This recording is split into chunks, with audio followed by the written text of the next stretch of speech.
안녕하세요. 삶의 깊은 의미와 참된 기쁨을 찾아 떠나는 여러분과 함께하는 시간입니다. 오늘 우리가 나눌 이야기가 여러분의 마음에 하나님의 크신 은혜와 평안을 가져다 주기를 소망합니다. 만약 이 말씀이 당신의 영혼에 울림을 준다면 구독과 좋아요를 통해 이 은혜의 메시지를 더 널리 퍼뜨리는 일에 동참해 주시길 부탁드립니다. 이 시간을 통해 여러분 모두가 하나님의 임재 안에서 참된 쉼을 얻기를 기도합니다. 오늘 우리가 함께 묵상할 말씀은 시편 16편 11절입니다. 주께서 생명의 길을 내게 보이시리니 주의 앞에는 충만한 기쁨이 있고 주의 오른쪽에는 영원한 즐거움이 있나이다. 이 아름다운 시편의 구절은 우리 인생의 가장 근원적인 질문에 대한 답을 담고 있습니다. 진정한 삶, 영원한 기쁨은 어디에 있는가? 오늘 우리는 이 질문에 대한 답을 찾아 깊은 여정을 떠나보려 합니다. 우리는 종종 인생의 의미를 두 가지 극단적인 상황 속에서 찾으려고 합니다. 하나는 모든 것을 잃었을 때, 다른 하나는 모든 것을 가졌을 때입니다. 성경의 지혜 문학은 이 두 가지 길의 끝에서 우리가 무엇을 발견하게 되는지를 적나라하게 보여줍니다. 먼저 모든 것을 잃어버린 한 남자, 욥의 이야기를 살펴봅시다. 욥은 그 시대의 가장 부유하고 존경받는 사람이었습니다. 아름다운 가정을 이루고 수많은 자녀와 막대한 재산을 가졌죠. 그러나 어느 날 상상조차 할 수 없는 재앙이 그를 덮쳤습니다. 자녀들이 모두 죽고 모든 재산을 잃었으며 건강마저 잃어 온몸이 끔찍한 종기로 뒤덮였습니다.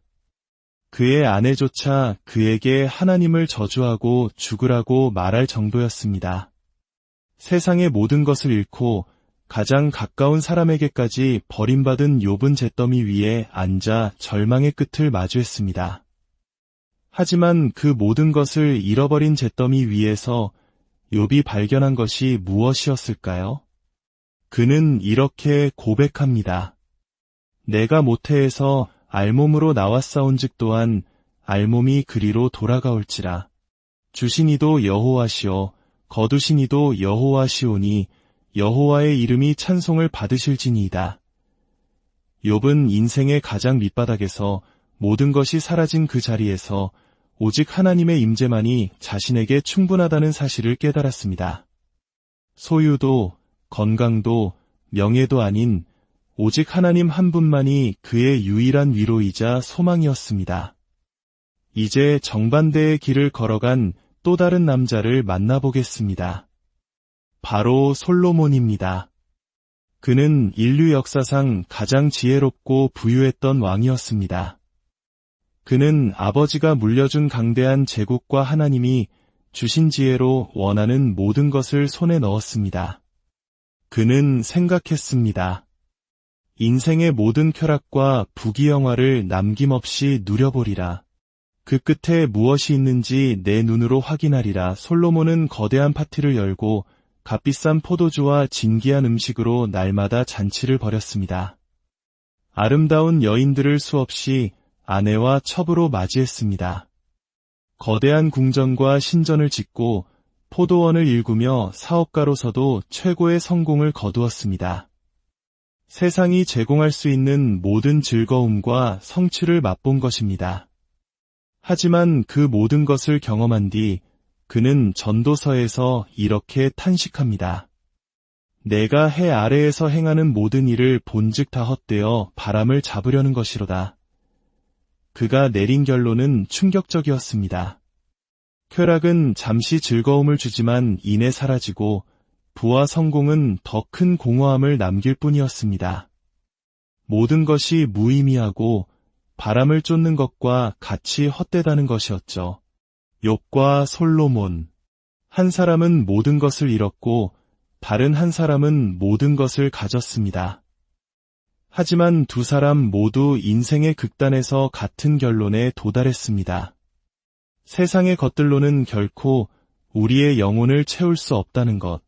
진정한 만족과 기쁨은 오직 하나님의 임재 안에 있다는 사실입니다. 이 두 사람의 이야기는 오늘을 살아가는 우리에게 깊은 울림을 줍니다. 어쩌면 이는 혹독한 가난을 딛고 눈부신 경제 성장을 이룬 우리 부모님 세대, 그리고 무한 경쟁 속에서 조금만 더 이것만 이루면을 외치며 달려온 우리 세대의 모습과도 닮아 있지 않나요? 우리는 욥과 솔로몬의 중간 어디쯤에 갇혀 있습니다.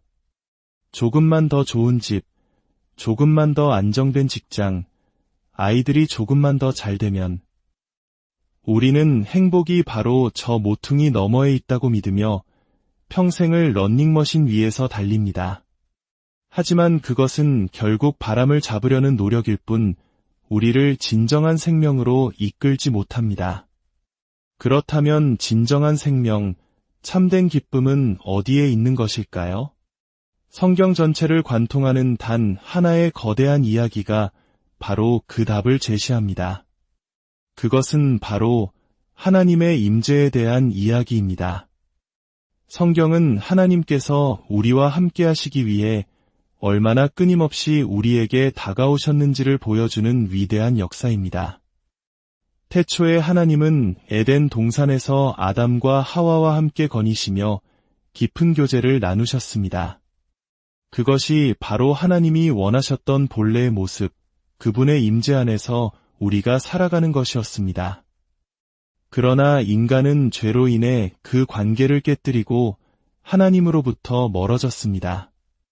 그때 하나님은 어떻게 하셨을까요? 우리를 포기하셨을까요? 아닙니다. 하나님은 오히려 우리에게 더 가까이 다가오셨습니다. 광야의 이스라엘 백성들 한가운데 성막을 세우게 하시고 불기둥과 구름기둥으로 그들과 함께 하심을 보여주셨습니다. 그 후 예루살렘에 성전을 세우시고 그곳에 영광으로 임재하시며 자신의 백성 가운데 거하셨습니다. 하지만 인간은 계속해서 하나님께 등을 돌렸습니다. 그러자 마침내 하나님께서는 그 누구도 상상할 수 없었던 가장 놀라운 방법으로 우리에게 오셨습니다. 바로 아들 예수 그리스도를 이 땅에 보내신 것입니다. 임마누엘, 이는 하나님이 우리와 함께 계시다는 뜻입니다. 예수님은 이 땅에 오신 하나님의 임재 그 자체였습니다. 그분은 우리의 죄를 대신해 십자가에서 죽으시고 부활하심으로 하나님께 나아가는 길을 활짝 여셨습니다. 그리고 승천하시면서 우리에게 성령을 보내주시겠다고 약속하셨습니다. 이제 성령 하나님께서는 예수를 믿는 우리 각자의 마음속에 거하십니다. 우리의 몸이 바로 살아계신 하나님의 성전, 하나님의 임재가 머무는 성소가 된 것입니다. 이제 하나님은 우리와 함께 계실 뿐만 아니라 우리 안에 거하십니다. 그리고 성경의 마지막 책인 요한계시록은 이야기의 최종 결말을 보여줍니다. 새 하늘과 새 땅에서 하나님께서 친히 우리의 눈물을 닦아주시고 우리와 영원히 함께 거하시는 완전한 임재의 회복을 약속하고 있습니다. 창세기부터 요한계시록까지 성경의 모든 이야기는 단 하나를 향해 달려갑니다. 바로 잃어버렸던 하나님의 임재를 회복하고 그분과 영원히 함께하는 것입니다. 이것이 우리가 창조된 목적이며 우리 영혼이 진정으로 갈망하는 것입니다. 그런데 우리의 문제는 무엇일까요? 우리는 아담과 하와처럼 여전히 하나님의 임재를 피해 나무 뒤에 숨으려 한다는 것입니다. 우리는 하나님과 함께하는 것을 하나님에 대한 지식으로 대체하려 합니다. 하나님에 대한 사실들을 많이 아는 것으로 만족하며 그분 자체를 인격적으로 경험하는 것을 두려워합니다. 신학자 A. 토저는 이렇게 말했습니다. 성경은 그 자체가 목적이 아니라 우리를 하나님께로 인도하는 수단이다. 우리가 성경 말씀을 통해 하나님 자신을 인격적으로 만나고 그분의 임재 안에서 그분의 선하심을 맛보기 전까지는 영혼의 참된 양식을 얻을 수 없다. 하나님의 임재는 단순한 개념이 아닙니다. 그것은 우리의 삶을 근본적으로 변화시키는 실제적인 능력입니다. 첫째로, 하나님의 임재는 구속적입니다. 구속이란 망가진 것을 되찾아 원래보다 더 가치 있게 만든다는 뜻입니다.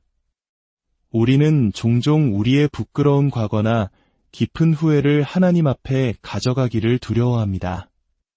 이 추한 모습을 보시면 하나님이 나를 정죄하실 거라고 생각하며 숨기려 합니다. 그러나 요한복음 3장 17절은 말합니다.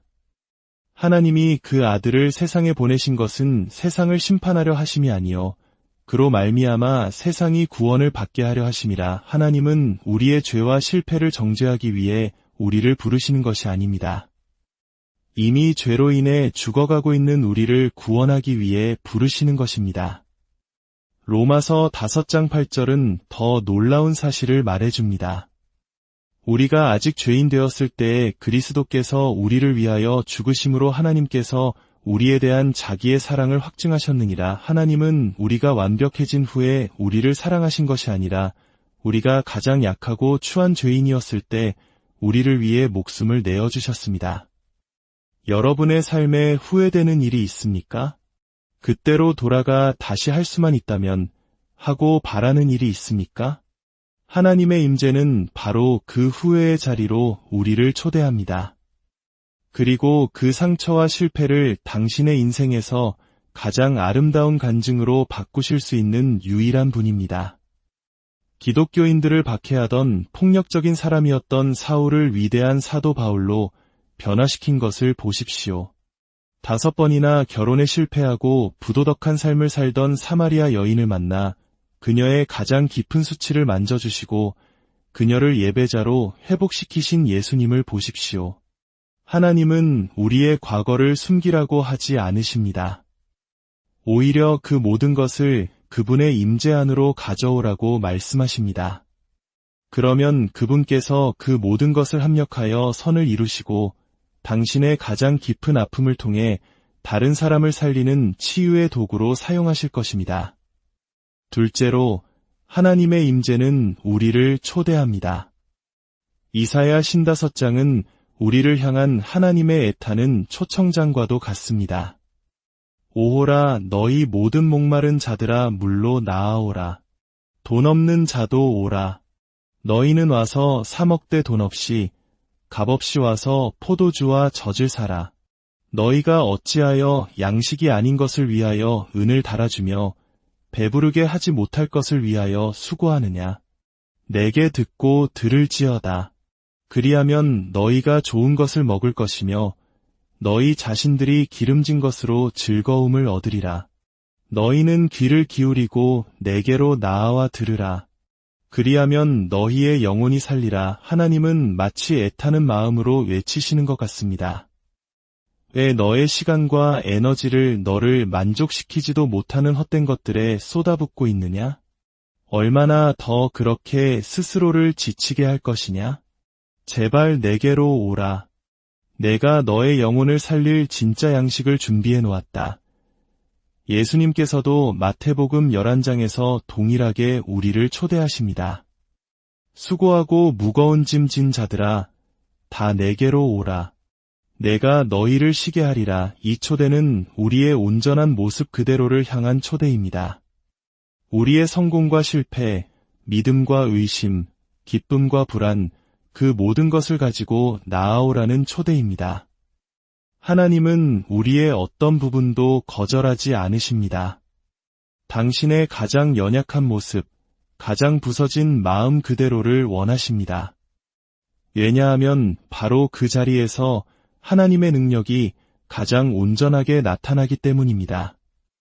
이제 마지막으로 그러나 가장 중요한 질문을 여러분 각자에게 던지고 싶습니다.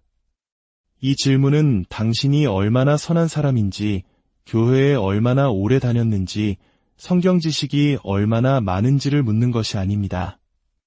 질문은 이것입니다. 당신은 예수 그리스도를 통해 하나님과 살아있는 친밀한 관계를 맺고 있습니까? 이것이 기독교 신앙의 핵심입니다. 종교적인 행위나 도덕적인 노력이 아니라 살아계신 하나님과의 인격적인 관계 말입니다. 만약 당신의 대답이 아니오이거나 잘 모르겠다라면 오늘 이 시간이 바로 당신을 위한 하나님의 초대입니다. 이사야 선지자의 외침처럼 언제까지 당신의 영혼을 만족시키지 못할 것들을 위해 수고하시겠습니까? 이제 잠시 우리의 분주한 마음을 내려놓고 조용히 하나님 앞에 나아가는 시간을 갖겠습니다. 혹시 당신의 마음 속에 나는 하나님과 친밀한 관계가 없다는 깨달음이 있다면 바로 지금이 시작할 때입니다. 용기를 내어 마음의 문을 여십시오. 또한 오랫동안 신앙생활을 해왔지만 하나님의 임재를 느끼지 못한 채 메마른 시간을 보내고 있는 분이 계시다면 하나님, 제가 너무 멀리 떠나 있었습니다. 이제 다시 주님의 임재 안으로 돌아가고 싶습니다. 라고 고백하며 나아가시길 바랍니다. 하나님과의 관계를 시작하거나 회복하기 위해 대단한 결심이나 준비가 필요한 것이 아닙니다. 단지 믿음으로 한 걸음 내딛는 용기가 필요할 뿐입니다. 아버지 하나님, 이 시간 우리 각자의 마음을 성령으로 만져 주시옵소서. 교만과 두려움의 껍질을 깨뜨려 주시고 우리에 있는 모습 그대로 주님 앞에 나아갈 수 있는 용기를 주옵소서. 오랫동안 종교적인 삶에 갇혀 살아계신 하나님과의 친밀한 관계를 알지 못했던 영혼이 있다면 오늘 그 눈을 열어주셔서 생명의 길을 보게 하옵소서. 주님의 임재 안에서만 발견할 수 있는 충만한 기쁨과 영원한 즐거움을 우리 모두가 맛보아 알게 하여 주시옵소서. 우리를 구원하신 예수 그리스도의 이름으로 기도합니다.